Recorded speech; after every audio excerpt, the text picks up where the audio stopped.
ओम नमो वेंकटेशाय to all of you. Rahu Ketu की इस श्रृंखला को हम आज आगे बढ़ाएंगे और आज हम समझेंगे राहु आपके दशम भाव में अगर जाता है that is north node goes to your 10th house, और ऑटोमेटिकली केतु आपके चौथे भाव में आपके लग्न कुंडली में चला जाएगा that is south node Ketu going to your 4th house of the birth chart.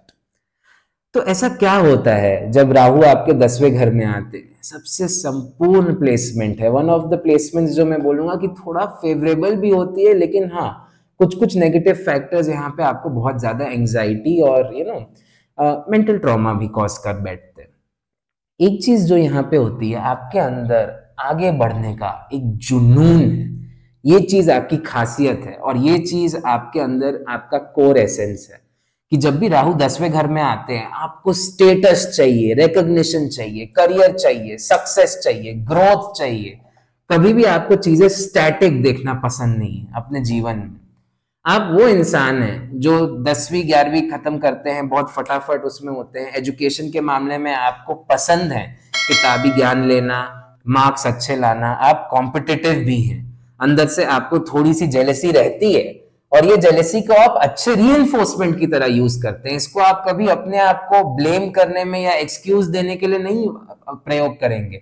आप हमेशा इस जेलेसी को एक अच्छे रीइंफोर्समेंट की तरह यूज करेंगे। भाई मेरे को भी वो सेटिस्फैक्शन चाहिए जो एक टॉपर के पास है, मेरे को भी वो नौकरी चाहिए जो एक टॉप टियर कॉलेज वाले इंसान को मिल रही है, मेरे को भी अपने जीवन में आगे बढ़ना है, वो बिजनेस बनाना है जो शायद किसी ने बहुत बड़ा बनाया। और आप हमेशा ऊंचाइयों की तरफ देखते हैं। आप ऐसे इंसान हैं जो हमेशा अपने से ऊपर वालों को ज्यादा ऑब्जर्व करते हैं, अपने से नीचे वालों की तरफ आपका ध्यान थोड़ा कम ही रहता है। और ये चीज अच्छा है एक तरीके से, लेकिन बहुत डबल एज स्वॉर्ड भी है। इसके बारे में हम आगे चर्चा करेंगे। इसके चक्कर में आप देखेंगे कि आप बहुत सारे एक्सप्लोरेशन परस्यूट्स करते हैं अपने करियर को लेके। आप कभी करियर में एक स्थिरता लाना पसंद नहीं करते हैं। जैसे ही स्थिरता आती है, थोड़ा सा चीजें बोर्डम की तरफ जाता है, थोड़ा सा चीजें मोनोटोनस हो जाता है, तो आप फील करते हैं कि नहीं, शायद मेरे को चेंज करना है, मेरे को थ्रिल नहीं आ रही इस जीवन के अंदर।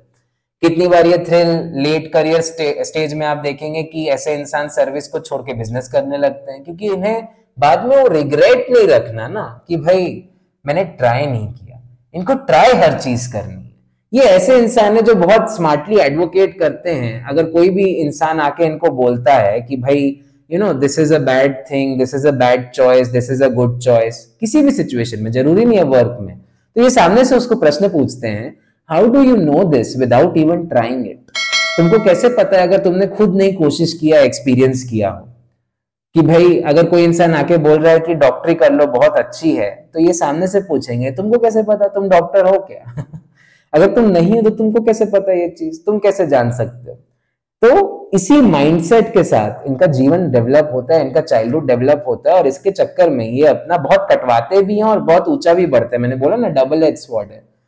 यहाँ पे वो लोग कैसे इस चीज को नेगेटिवली यूटिलाइज कर बैठते हैं। अगर ऐसे इंसान किसी भी चीज में लगातार एक ही इंटरेस्ट को परस्यू ना कर रहे और जैसे उसको लगे कि उसमें थ्रिल खत्म हो गया, उसने अपने डिमोशन ले लिया कुछ और एक्सपीरियंस करने में, या उसको जैसे ही किसी चीज में ग्रोथ मिलने वाला है उसने वहां तक परसिस्ट ही नहीं किया, उसके पहले ही स्विच कर दिया, ये ऐसा प्लेसमेंट होता है। और राहु जब 10वें घर में है ना, आप देखेंगे कि आपके नेगोशिएशन स्किल्स इतने अच्छे नहीं है। जैसे आप अगर एक सर्विस वाले करियर के अंदर जाते हैं, यूजुअली जब राहु 10वें घर में आता है, आप बहुत अच्छे टेक्नोलॉजी क्षेत्र में, चाहे इंजीनियरिंग हो गया, एग्जीक्यूशन हो गया, या टेक्निकल साइंसेस वाले क्षेत्रों में आप यूजुअली वर्क कर रहे होते हैं।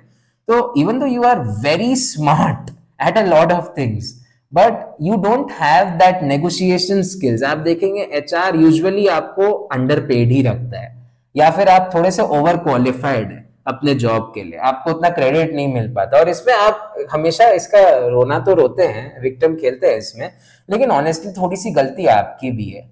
आप ना अपने बिलीफ्स में इतना ज्यादा स्ट्रांग होते हैं। जैसे मान लीजिए अगर आपने टेक्निकल नीश के अंदर टेक्निकल पढ़ाई की है, तो आप उसके बाहर कुछ देखना ही नहीं पसंद करते। इवन तो आप एक एक्सप्लोरर हैं, आप हमेशा उसी के विद इन एक्सप्लोर करते रहते हैं। मान लीजिए आपने इंजीनियरिंग की है, तो आप इंजीनियरिंग से रिलेटेड आगे चीजें एक्सप्लोर करते रहेंगे, चाहे वो प्रोडक्ट मैनेजमेंट हो गया, एनालिटिक्स हो गया, उसमें आप घूमते रहेंगे, आपका इंटरेस्ट चलते रहेगा। टेक्निकल होना चाहिए। अगर टेक्निकल नीश उससे हटा दूं ना मैं, तो आप इनसिक्योर नहीं होते हैं, इनसिक्योर तो होते ही ऑब्वियसली, लेकिन उसको सामने नहीं आने देते हैं और आप सामने वाले को डिमोरलाइज करने की कोशिश करते हैं कि नहीं, anything which is not with in my niche is actually below me and it's not my worth of time.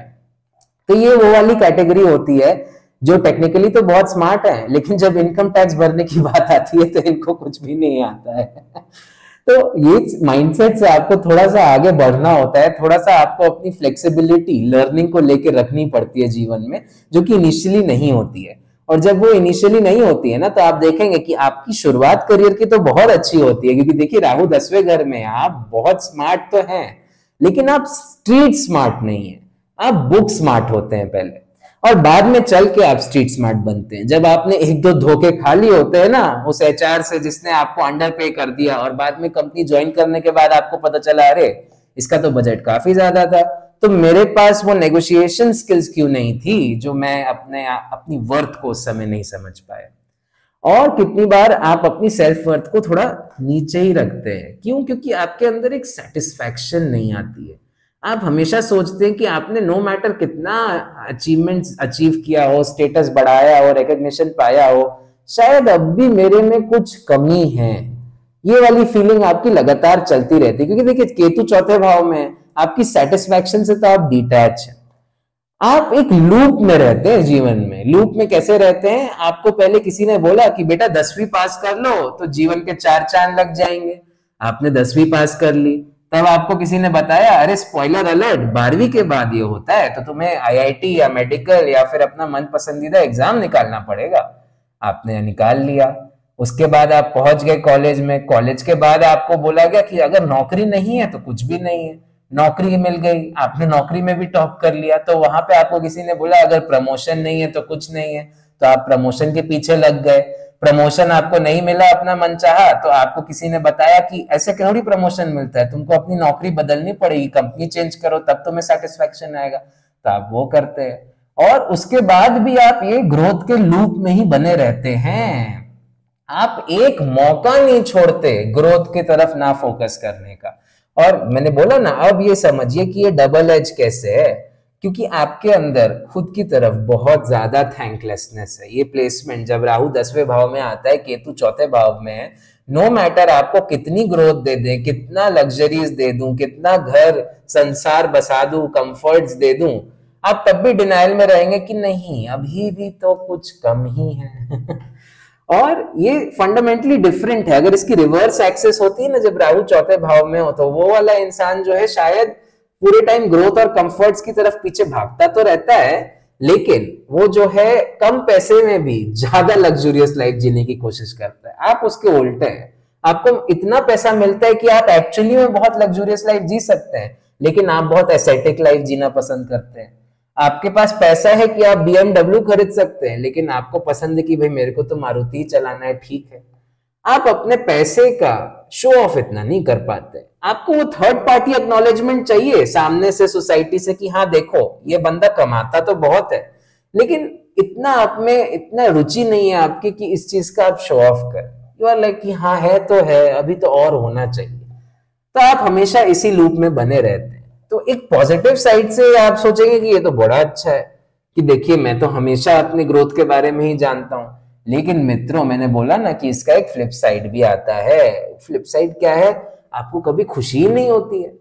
तो यहाँ पे आपकी वीनस प्लेसमेंट भी थोड़ा सा इनडायरेक्टली इंपैक्ट होती है। ऑब्वियसली पूरे चार्ट पे वो डिपेंड करता है, बट अगर केतु चौथे भाव में आ जाते हैं तो आपके पास कितना भी पैसा दे दूं, आप हमेशा एक्सपेंशन की तरफ जाने की कोशिश करते हैं, चेष्टा करते हैं, तो आपके अंदर कभी सेटिस्फैक्शन जागे ही नहीं, और इसके कारण आप डिनाइल में रहेंगे। और ये डिनाइल आपको एक मेंटल ट्रॉमा दे देता है, एक एंजाइटी ले आता है, जो कि बहुत बहुत गलत बात है, और आपको इससे बाहर निकलना चाहिए।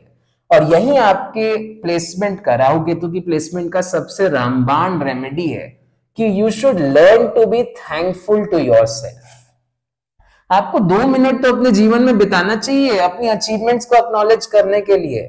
आपने एक परिवार के लिए इतना कुछ प्रोवाइड कर दिया, आपने खुद के लिए इतना कुछ कमा लिया, धन दौलत इज्जत नाम सब कर लिया, और आपके अंदर 1 मिनट टाइम नहीं है कि आप खुद की तरफ थोड़ा सा ग्रेटफुल हो इसका ये मतलब नहीं है मैं आपको कह रहा हूं कि आप ईगो जगा ले अपने अंदर, ये चीज भी मैंने देखी है। राहु 10वें घर में तो कितनी बार आप इसको गलत समझ के ईगो जगा लेते कि हाँ मैं ही तो हूं, हम ब्रह्मास्मि। एकदम नहीं सर, नहीं मैम, ये नहीं करना आपको। आपको समझना है कि आपके पास खुशियां आती हैं और वो छोटी छोटी खुशियों के अंदर भी, उन छोटी छोटी मेमोरीज के अंदर भी बहुत पावर है, बहुत ज्यादा एक उसके अंदर स्तुति है जो आपको समझनी चाहिए।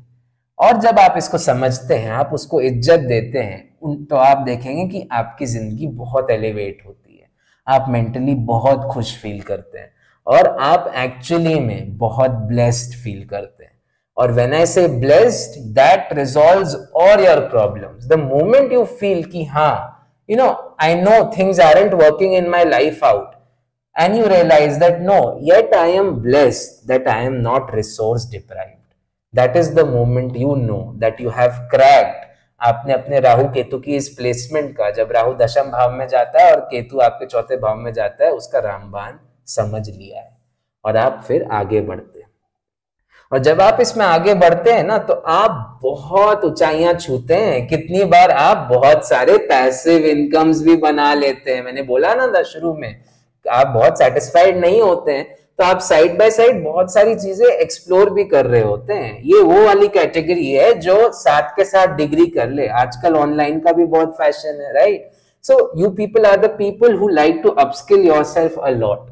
ये वो वाले लोग हैं जिनको काम भी करना है और अपने अलग अलग कोर्सेज के साथ स्किल भी अपग्रेड करते रहना है और उसके ऊपर ये बहुत खर्चा भी करते हैं। दिक्कत पता कहाँ आती है? आपने अपना यूडेमी भर लिया है 100 कोर्सेस के साथ, लेकिन खत्म कितने किए हैं भाई उसमें से? तो वहां पे आपको इस चीज का जवाब मिल जाता है कि क्या आप एक्चुअली में अपने पोटेंशियल की तरफ जाते हैं। और आपको समझ आ जाता है कि राहु यहाँ पे आपको एक माया जाल में रखा हुआ है, एक इल्यूजन में रखा हुआ है कि भाई अपस्किल करने से ही आप आगे बढ़ोगे। जबकि रियलिटी ये है, आपको भी पता है, लेकिन आप एक्सेप्ट इतनी आसानी से नहीं करते हैं कि एक्सपीरियंस लेके ही आप आगे बढ़ोगे। जरूरी नहीं है कि किताबी ज्ञान ही आपको सारा सर्व ज्ञान संसार समझा देगा, लेकिन हाँ ये है कि ये सब चीज करने के कारण आपकी वैल्यू और लोगों में इज्जत बहुत ज्यादा बढ़ती है। और साथ ही साथ मैंने बोला ना कि ये प्लेसमेंट पैसा कमाने का, रिकॉग्निशन कमाने का है। और आप देखेंगे आप बहुत सुंदर तरीके से उस ऊंचाइयों की तरफ जाते भी हैं, क्योंकि आपके अंदर एक नेचुरली एम्बिशियसनेस है, आपके अंदर एक नेचुरल जुनून है। कितनी बार जब चीजें आपकी तरफ जैसा आपने एक्सपेक्ट किया था नहीं वर्कआउट की, तो आप बहुत खासा डिप्रेशन में जाते हो। और दिक्कत क्या है ना, ये डिप्रेशन आपको बार बार आता भी है। और क्यों ये डिप्रेशन आता है? क्योंकि देखिए आपने अपने आप को जुनूनियत में आके, पैशन में आके किसी भी कार्य की तरफ बहुत ज्यादा इन्वेस्ट किया होता है। तो आप वैसे इंसान हैं जिसको बहुत ज्यादा अपेक्षा होती है कि भाई देखो मैंने अपने 40 घंटे ऑफ वर्क के अपार्ट में भी 20 घंटे और बिताए हैं कुछ सीखने में, और उसके बाद भी मेरे को मेरी मनचाही चीज नहीं प्राप्त हो पा रही, तो फिर लानत है मेरे पे। और जैसे ही आप अपने आप को क्वेश्चन कर बैठते हैं, आप अपने सेल्फ एस्टीम को खो बैठते हैं, आप बहुत हैवी डिप्रेशन में जाते हैं। फिर आप बैठ जाते हैं, अपना स्विगी खोलते हैं और 10 आइसक्रीम टब ऑर्डर कर देते हैं। और 10 आइसक्रीम टब ऑर्डर करने के बाद आपको पता चलता है कि भाई डिप्रेशन भी मैं अफोर्ड नहीं कर सकता, ये भी बहुत महंगा होता है आज के जमाने में। तो ये वो वाली प्लेसमेंट बन जाती है। तो यहाँ पे आपको एक स्टेप बैक लेने की जरूरत है और ये फील करने की जरूरत है और ये समझने की जरूरत है कि whatever is happening in your life is not necessarily always a loss. Sometimes it is about a redirection, कि जो आपके लिए था ही नहीं वो आप प्राप्त भी कर लेते तो शायद आपको खुशी नहीं होती। तो अच्छा है नहीं प्राप्त हो पाया, चलो आगे बढ़ो, नेक्स्ट देखो क्या कर सकते हैं। और जब आप ये एक्सेप्टेंस में आ जाते हैं ना, तब आप देखेंगे आप बहुत ऊंचा उठते हैं, क्योंकि आप जो हो अपने आपको एक डायरेक्शन दे बैठते हो, अपने इंटेंशन को एक डायरेक्शन दे देते हो, और उसके कारण आप देखोगे आपकी बहुत सारी चीजें सॉर्ट आउट हो जाती है। कितनी बार आप देखेंगे आपको अपनी माताजी से काफी लगाव रहता है इस प्लेसमेंट में, लेकिन आप यूजुअली अपनी मन की बात उनके सामने खुल के रखना नहीं पसंद करते। आप थोड़ा सा एम्बैरेस्ड फील करते हो, आपको लगता है मेरी माताजी मेरे बारे में कुछ नीचा ना सोचे, वो मेरे को लुक डाउन ना करे, उनको ये ना लगे कि I am N insecure person. उनके सामने आप हमेशा ऐसे बिहेव करते हो कि यू आर अनइम्पैक्टेड, या आपकी मेंटल स्ट्रेंथ बहुत ज्यादा है, आपको एंजाइटी इम्पैक्ट ही नहीं करती है, जो कि ठीक है। बट कभी कभी आपको ये हार्ड वे में रियलाइज करना चाहिए कि you are blessed with a wonderful mother. और कितनी बार अगर केतु चौथे भाव में होता है ना, तो ऐसे भी लोग हैं जिनको नेगेटिवली प्लेस्ड केतु मिला है, तो उनको अपने जीवन में सैडली मदर का लॉस भी देखना पड़ा है, या मदर से सेपरेशन देखनी पड़ी है। तो आपके अंदर एक खासा इज्जत होती है कि आपके लाइफ में कोई मदरली फिगर है। और ऑनेस्टली आप देखेंगे कि आपको यूजुअली लड़कियां, अगर आप लड़के हैं पुरुष हैं, तो लड़कियां आपको ज्यादा हेल्प आउट करती हैं, and you feel a strong connect with them, specially Elder women. ये वो वाली प्लेसमेंट भी है ना, जो एक पुरुष लौंडा होता है जो हल्दी सेरेमनी में 4 आंटियों के बीच में बैठा हो, सबको साथ में ताना मार रहा हो और सारी आंटियों का फेवरेट होता है तो ये वो वाली प्लेसमेंट भी आप कह सकते हैं कि हाँ है। साथ ही साथ ये केतु आपको इमोशन से तो थोड़ा सा डिवॉइड करता है, जो मैंने पहले भी बोला ना कि आप राइट समय पे ये समझ नहीं पाते हैं कि कौन आपके लिए राइट है, लेकिन हाँ आपको एक अच्छा इंट्यूशन भी लाके देता है। इंट्यूशन क्यों लाके देता है? क्योंकि आप अंदर से इतना ओवर थिंक करते हैं ना कि आपने पहले ही 100 प्रकार के सिनेरियो सोच के बैठ के खिचड़ी पुलाव पका लिया अपनी बुद्धि के अंदर कि अगर व्हाट गोज व्हेन रॉन्ग, सबकी एनालिसिस आप करके बैठे हैं कि कुछ भी अगर ऐसा होता है ना जीवन में, तो आप इतना डिसअपॉइंट नहीं होते। ये चीज रिलेशनशिप के मामले में एप्लीकेबल है, करियर में नहीं सैडली। एक जो इसकी बहुत अच्छी रेमेडी होती है वो ये है कि देखिए, हमेशा अपने जीवन में एक मंदिर विजिट करने का, अपने चॉइस का, ये भी नहीं बोल रहा मैं आपसे, ये भी रिक्वेस्ट नहीं कर रहा कि आप जो है जरूरी किसी एक पर्टिकुलर देवी देवता को पूजा करें, नहीं, आप बस एक मंदिर जाने की चेष्टा करें, अपने रूटीन में लेके आइए और अपने कंफर्ट के हिसाब से लेके आइए और अपने मन से लेके आइए। ये नहीं कि मैंने बोला या किसी और ने बोला तो आप कर रहे हैं, नहीं, आपको अंदर से ज्यादा पहले कुछ फील करना पड़ता है। आप अपने आप को जब राहु 10वें घर में तो कैसे मोटिवेट करते हैं? आप वापस उस टेबल पे आइए और सोचिए, टेक अ स्टेप बैक। जब आप में एक जुनून जाग जाता है ना, तब आप ऑटोमेटिकली आपकी बॉडी उठ के वो कार्य करने लगती है और आपको थकावट, एग्जॉशन नहीं महसूस होती।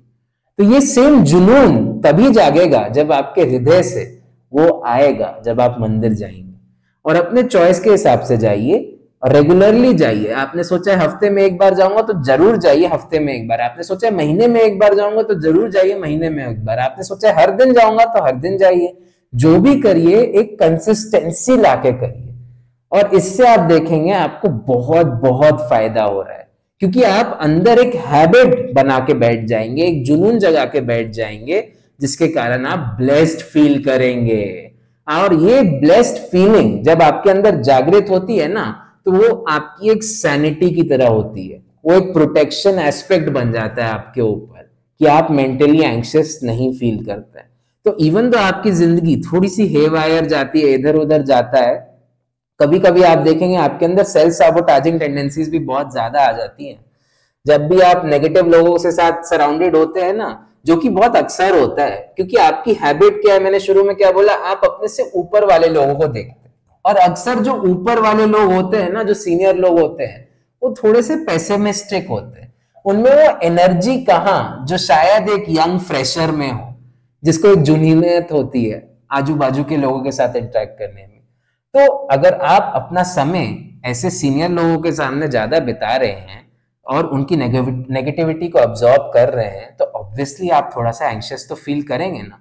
तो वहां पे आपको अपनी सैनिटी बनाने के लिए ब्लेस्ड फील करने की आवश्यकता होती है। और जब आप ये रूटीन में लाते हैं, जब आप मंदिर जाते हैं और आपके अंदर वो फीलिंग खुद से डेवलप होती है, जो आपको मोटिवेट करती है कि आप फिर से संघर्ष करें, फिर से स्ट्रगल करें, फिर से उठें और अपने करियर को अप्रोच करें, और आपको ये मोटिवेट करके जताती है कि every day is a new day and the past is the past, that is the best possible thing to navigate this particular placement and you rise like crazy, trust me on this। एक और जो अजीब सा remedy आप कह सकते हैं, जो आप अडॉप्ट कर सकते हैं, कि इवन तो आपकी टेंडेंसी तो थोड़ी कम है, but try, surrounding yourselves with people who are slightly younger than you. Now this would be very difficult initially for you, क्योंकि आप थोड़े से एक नो नॉनसेंस टाइप पर्सन है, आपको पसंद नहीं है स्मॉल टॉक करना, आप कह सकते हैं। एंड यूजुअली आप देखेंगे कि जो यंग एनर्जी है अराउंड में, उनको आप थोड़ा डम समझते हैं, थोड़ा सा अपने से नीचा ही समझते हैं, लेकिन वो यंग एनर्जी आपके अंदर वो एक रिमाइंडर की तरह सर्व करती है जब आप उनके साथ टाइम स्पेंड करते हैं कि यार, even though I am not directly relating to them, but I can definitely resonate to their vibe level. That yeah, मेरे को आज भी वही पैशन है जो मेरे को 10 साल पहले था, या 4 साल पहले था, या 2 साल पहले था, और वो आपको अंदर से एक जुनून वापस जगाती है, क्योंकि you are a person who is like a forever kid in terms of energy from within. तो इस चीज को एक्सेप्ट करिए ना, एम्ब्रेस करिए कि हाँ मैं हूं पैशनेट। उससे डर क्यों रहे हैं यार? उसको इनसिक्योरिटी की तरह क्यों ट्रीट कर रहे हैं? उसको ऐसा क्यों समझ रहे हैं कि मेरे को आवश्यकता है अपने नॉलेज बेस को अपग्रेड करने की? ऐसा क्यों नहीं समझ रहे हैं कि मेरे को एक्साइटमेंट है कि आज मैं उठ के कुछ नया सीखूंगा और उस दुनिया को बताऊंगा कि ये मैंने सीखा?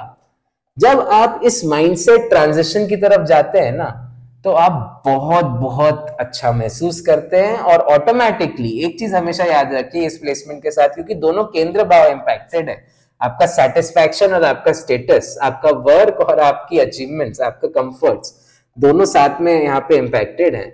तो जितना आप अंदर से इमोशनली हैप्पी फील करेंगे, आप जितना मेंटली कम एंशियस होंगे, जितना सेल्फ एस्टीम आपका ऊपर बढ़ेगा, उतना एक्चुअली में आप फिजिकली बहुत सुंदर मैनिफेस्टेशंस कर सकते हैं। ये चीज गांठ बांध के रख लीजिए। और इसीलिए इस प्लेसमेंट के साथ आप सेंसिटिवली आगे बढ़िए, अपने आप को उस मेंटल एंजाइटी लूप से बाहर निकालिए और थोड़ा सा खुश महसूस करिए कि हाँ, अरे आपने बहुत अचीव किया अपने जीवन में और आगे भी करना है। और उस जर्नी के एक्साइटमेंट को जगाइए और बहुत बहुत खुश रहिए सदैव, और उस खुशी को बांटिए भी। और इसी के साथ इस वीडियो को मैं अंत करता हूं। धन्यवाद। अगर आपको ये चैनल के वीडियोस एंड कंटेंट्स पसंद आए तो जरूर लाइक, शेयर एंड सब्सक्राइब करिए, बेल आइकन दबाइए, जिससे आप नोटिफाई हो सके मेरे नेक्स्ट कंटेंट के बारे में। मैं आपको एस्ट्रोलॉजी सिंप्लीफाई करके प्रेजेंट करने की चेष्टा करूंगा इस चैनल के माध्यम से, और जरूर मैं आपके डाउट्स भी क्लैरिफाई करने की कोशिश करूंगा। और अगर आपको रीडिंग लेने की इच्छा है तो आप जरूर नीचे दिए गए ईमेल पे अपने मेल ड्रॉप कर सकते हैं और मेरे रिवर्ट के लिए वेट करें उसके लिए। बहुत बहुत धन्यवाद and thank you always for your love and support.